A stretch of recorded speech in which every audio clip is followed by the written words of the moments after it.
I've made a few videos where I at least mentioned exponential evolution. I'm elaborating on it a bit here, and as well as some of the mechanisms that fuel the process, but I'll explain it in a nutshell real quick before I do so. Roughly 3.5 billion years ago, bacteria arose. 1.5 billion years later, the first cell with a nucleus arose. 1 billion years later, the first multi-cellular organisms evolved. 500 million years later, organ systems and animals were arising. 200 million years later, we evolved into reptiles. And 100 million years later, we evolved into mammals. Now, some have argued it's happening linearly and not exponentially, and I disagree. But even if it was happening linearly, that still implies that it's not a random process, in my opinion. Regardless, it's increasing in orders of magnitude as well, or in amounts of complexity, and also exponentially, it seems. So it's happening faster and faster, as well as it's getting more and more complex in the process. I'll run you down the list on Wikipedia of evolutions here that I've confirmed by other sources, because people are so paranoid about Wikipedia, but basically this information is correct or considered such by the scientific community. But it goes from the evolutions taking place from billions of years to hundreds of millions to tens of millions to millions, and then it goes into more depth here and does mention the first bacterial cell, but I'll skip down to where we were. Tens of millions to millions to hundreds of thousands to tens of thousands, and it stops there. But the process continues from to thousands to hundreds, and this is where modern science arose a few hundred years ago, and things really heated up. And it progressed to where we seem to be, where we are now. Huge things like the internet are happening every few decades, and soon will be happening every year, and so on. People say anything is possible, and I think in most of our lifetimes we'll probably find out how true that actually is. But I'd like to get into what is driving the process, and that is mass extinctions. Yep, right at the top of the list. Of course, the big ball of burning gas, the center of our solar system, is contributing the physical fuel, but mass death is the vehicle it's in, or at least what's driving the vehicle. Now, let me explain a little bit here. Now, I've spoken of how the process, it builds up to a certain level of advancement and then clean slate, and moves forward with the new tools or knowledge acquired. There are a certain amount of evolutionary slots or niches available for species to occupy in any given ecological system. The biosphere we live on, Earth, is one big ecosystem with a certain amount of slots that can be filled at any given time. It's like privates in the army can't advance in platoons as easily until commanding officers retire. And as we know, war creates such opportunities to advance, as officers can die off at once, as the higher ranks are now freed up awaiting occupation. And that's what's been happening on our planet over and over again. I understand that's a cold way to look at it, but I consider it realistic. And regardless of how we sugarcoat reality, nature is a cold-hearted bitch. But maybe we should thank her for this, because if she wasn't, well, we wouldn't be here.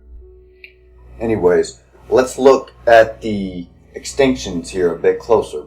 And there have been 5 major extinctions considered massive by the mainstream, but it really depends on how you define the word massive. Over 70% of life on Earth was taken out in those events, but I would say there have been at least 9 major events. 40% or more of the species on Earth have been taken out at one time, in one event at least, and that has happened 9 times. And 40%, to me, that's a massive number. But It depends on how you look at things. But there have been countless other events where large amounts of species have died. And as this picture shows, extinction has been a very common trend in our history.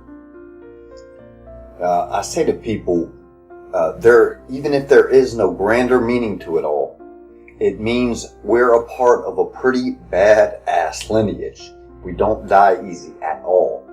A lot of the creatures that are considered extinct, like Homo erectus, for instance, I don't even consider extinct. They evolved into something that is still alive and well. Us. It's like family names may die, but the bloodline lives.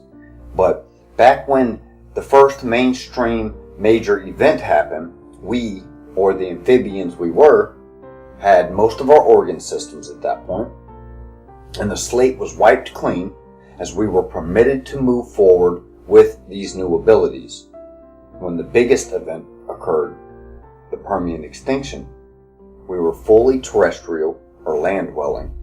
We laid eggs on land, and also had a reptilian brain, and the slate was wiped clean as we advanced with these new toys. When the last major mainstream event occurred, we were warm-blooded, grew babies in wombs, had a mammalian portion of the brain that had been forming, stereoscopic and binocular vision, and the thumb on our hand was divergent, as we were able to grasp or manipulate our environment around us in new ways. It's kind of like, what's the good of being smart if you don't have the tools to apply the smarts? But this is when almost all large predators, like many that were dinosaurs, were taken out, as we were basically given elbow room to advance with our new brain and hands.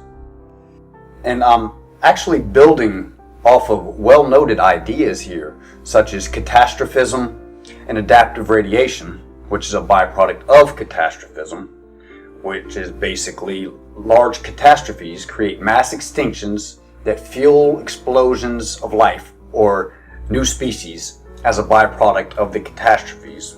The niches get freed up, basically, the slots. And they call it adaptive radiation because new species adapt. The process radiates outward. Explosions of life occur. And the big difference, though, is they're looking at these like they're random occurrences. And I'm like, no, I think there's something more to it. But the process continues as there have been a bunch of large extinctions since the dinosaurs were wiped out. And humans almost went extinct about 70,000 years ago as a genetic bottleneck was formed, pretty much. As people today came from a small group of survivors of a few thousand people, of survivors of a supervolcanic eruption that nearly wiped us out. And this lends credence to God raining hellfire on us, but in a sense. Except that the hellfire, although I'm sure it's ingrained in our psyche as these tragedies being some kind of punishment, they're actually benefits in disguise when you look at the overarching process. And even though humans are the cause of an increasing number of species going extinct currently, I think the process has been moving from biological extinctions to ideological and technological extinctions, making way for new ideologies and technologies. In the same way, biological slots were filled up, were freed up to make room. Now, I spoke earlier about it being the driver of the vehicle or whatever kind of silly analogy I'm making, but to complete the silly analogy, I think a more accurate depiction of it, a more accurate analogy would be that the mass extinction, it's not driving it, but it's clearing the path for the thing to make its way. But and even though we probably understood this long prior to them, the Egyptians were, from what I can tell, the first to leave an account of the mutability of existence. How no matter how much you try to control things or bring about order, things change as the process continues. Libraries have been destroyed as vast amounts of knowledge has been wiped clean, as it's actually benefited us in certain ways, as it's you can't teach an old dog new tricks. It's something the universe has known for a very long time, it seems. The Dark Ages were seen as a bad time, but the process was in a state of rejuvenation. As if Rome had never fell, we would have been stuck in our outdated societal ways and wouldn't have moved forward. This is why no empire seems to last forever. And it seems our current outdated monetary system, along with many other ideologies, have exhausted their utility as the process, is really on the move now. More and more, I'm hearing people say things like, nature is fractal. So, since I agree, naturally, I think the overarching process of exponential evolution is also fractalized or compartmentalized into smaller processes that are made of smaller processes that are made of smaller processes, and so on. A fractal is a set of mathematical points where if you zoom in on any point, you will find an infinite set of similar points or patterns within the original set. One of my favorite quotes I've recently heard, instant favorite, is by Mark Twain. History doesn't repeat itself, but it rhymes. That nails reality to me. But as an example of how nature is fractalized, we can look back at ecosystems. The Earth, a big ecosystem, is made of smaller ecosystems, like our economy, for instance, which is essentially an ecosystem. It's made of smaller ecosystems called people, who are made of smaller ecosystems called cells, who are made of smaller ecosystems, organelles, who are made of proteins, who are made of molecules, who are made of atoms, who are made of protons and neutrons, who are made of quarks. Now, we don't think of atoms as ecosystems. I understand that. But I think that's because we have a fragmented view of nature. Life is in every particle in the universe, but has been arranged more dynamically in certain places. I think the fragmented view is due to the fact of our process of organizing the world around us, which is important. But what we've done, science, is in the works of taking apart the model. That's what it does. It's like, what is inside this thing? How does it work? But it doesn't seem like people often put the thing back together and link all of these different fields. But like, that's all a whole other rant within itself. But as I said, I think the process is made of smaller processes as well, which I'll get into a bit here. Now, I'm not sure if this is quite right yet, but I think I'm looking in the right direction. The evolutions have been happening faster and faster as they build up to a peak, and then an evolutionary recession sets in, leading to a trough. Then a recovery period, and then another boom, and then another recession and trough, and so on. Like I said, I'm not sure this is the exact pattern, or these numbers are exactly right. This is exactly how it's shaken down. As there are other extinctions to take into account, along with just a lot of other factors. It's very, very complex.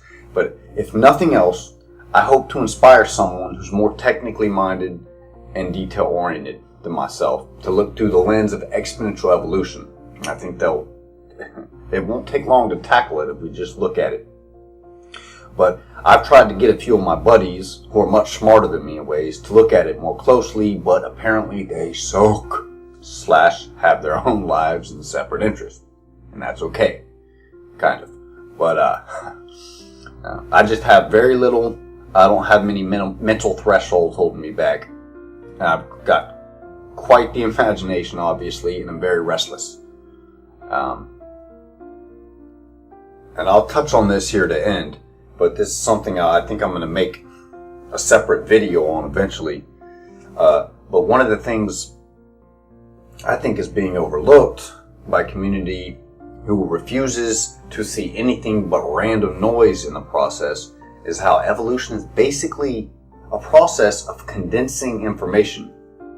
The cell can make an infinite amount of copies provided enough time and resources.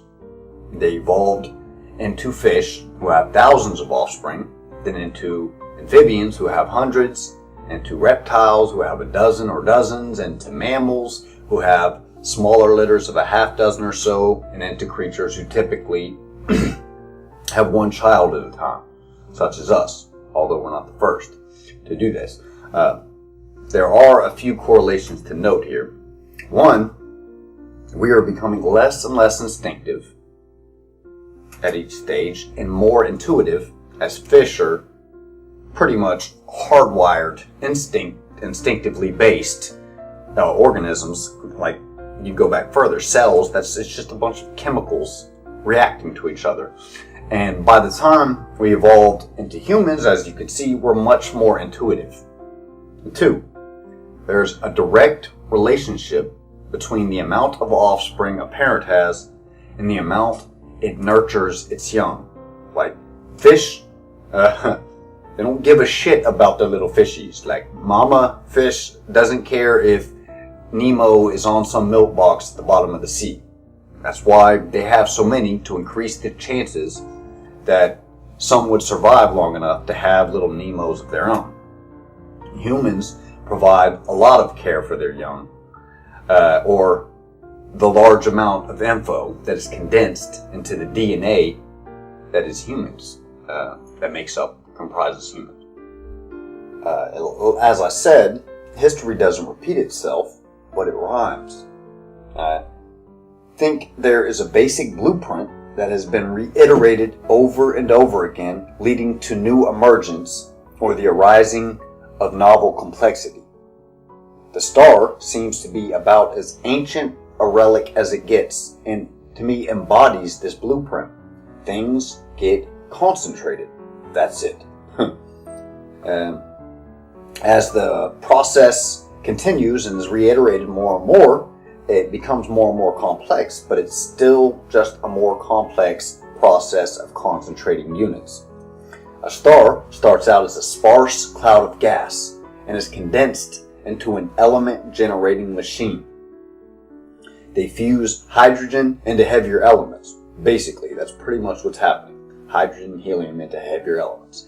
I look at the process taking place here on Earth, though, as sort of an evolutionary star, or stars, generations of stars, that have condensed scattered clouds of data into a machine that is fusing heavier elements, or species, more complex species.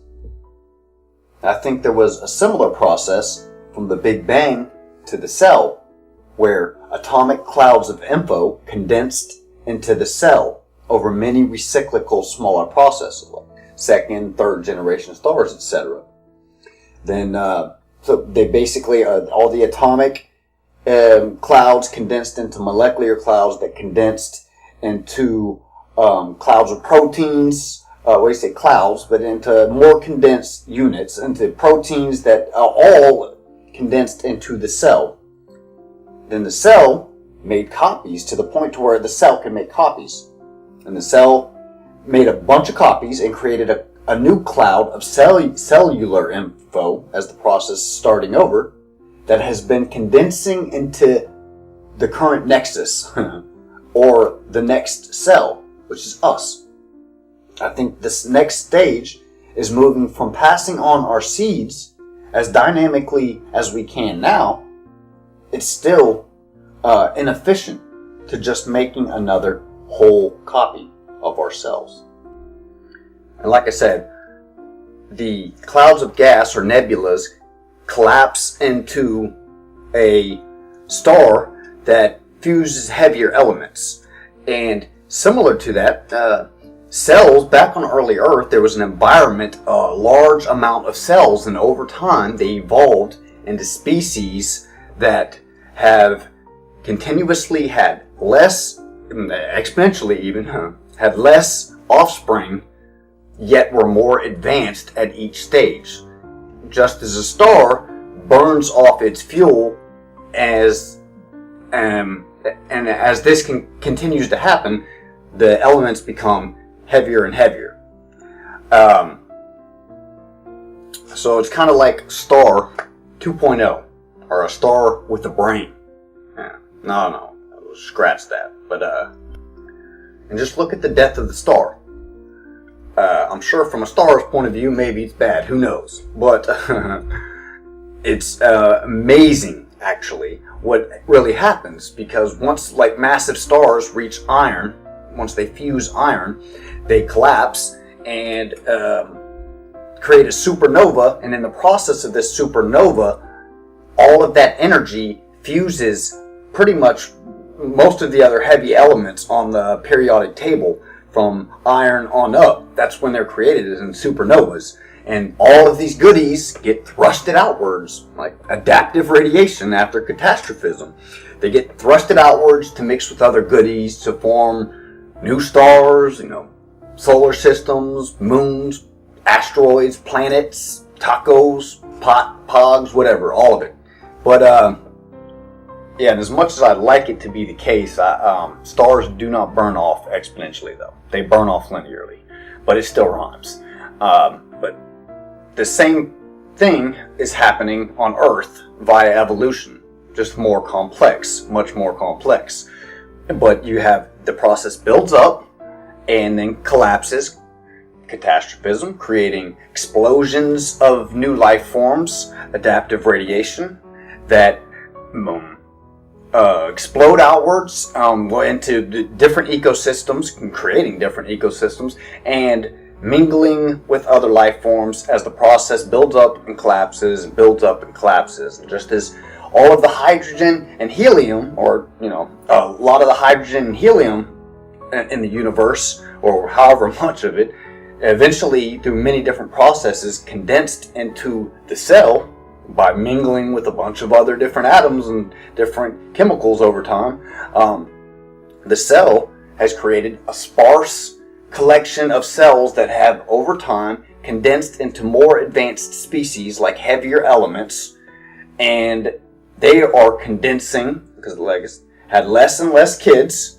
The information is becoming more and more rich, and it's condensing into the next cell, which is us. And that's tying back in with it being more efficient to make copies as opposed to passing on the information genetically, or doing it the old-fashioned way.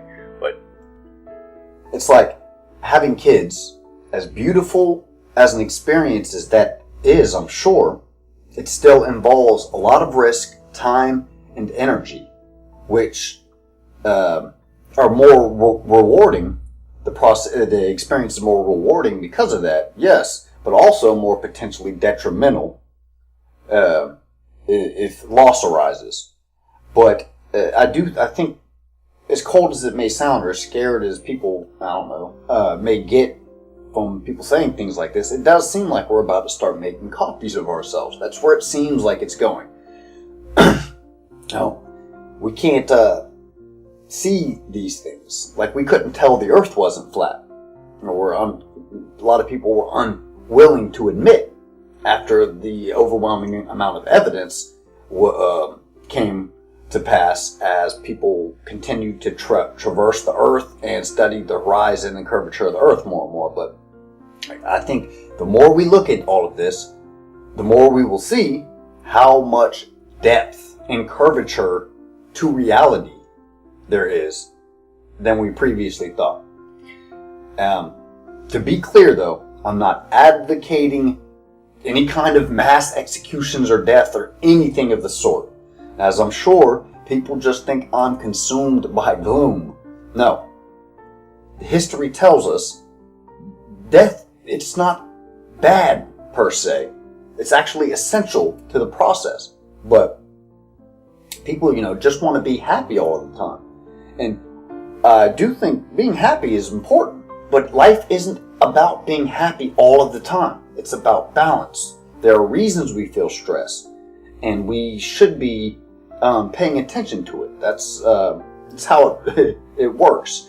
Now, if it were up to me, though, all of the animals on Earth would skip off into the sunset for all eternity, holding hands. Now, that's obviously a stretch. Because a lot of animals can't skip and don't have hands. But I got a memo mid-drift during a midnight poopy informing me that it's not up to me much at all. I can just make observations and present them as unfiltered as possible. And that's what I'm doing here. But I do think that it's possibly advancing to a new stage like Life 2.0. Once we start making copies of ourselves, it does seem like we're in the process of increasing life indefinitely.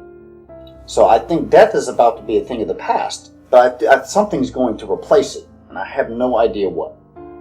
Just speculating completely.